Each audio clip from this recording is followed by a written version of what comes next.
வணக்கம். இன்னைக்கு நான் பார்க்க போகிறது பாயாசம். இப்போ இதை குண்டு குண்டாக இருக்கிற வெள்ளைக்கல்லை எடுத்து போட்டு நல்லா நல்லா இது பண்ணிக்கணும். கொஞ்ச நேரம் நல்லா இது பண்ணிக்கணும்.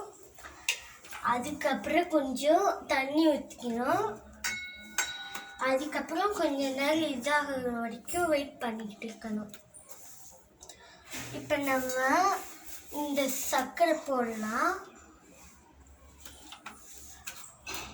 திராட்சையும் முந்திரி பருப்பு போடலாம்.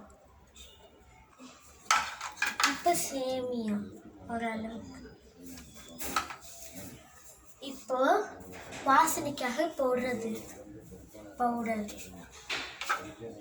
அப்புறம் நல்லா கிளறி விட்டுக்கோங்க.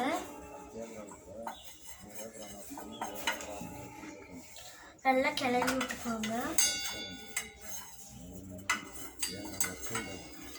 நல்லா கிளறி விட்டு மூடி வச்சுக்கோங்க.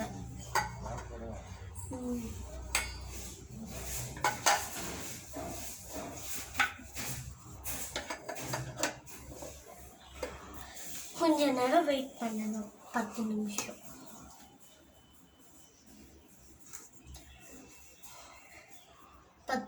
ஆயிடுச்சு. இப்போ எடுத்து பார்க்கலாம். நல்லா இருக்குது.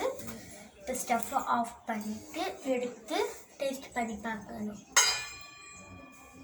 சூப்பராக இருக்குது. இந்த வீடியோ உங்களுக்கு பிடிச்சிருந்ததுன்னா லைக் பண்ணுங்கள், ஷேர் பண்ணுங்கள், கமெண்ட் பண்ணுங்கள். வெல்கம் டு த சமையல் அறை.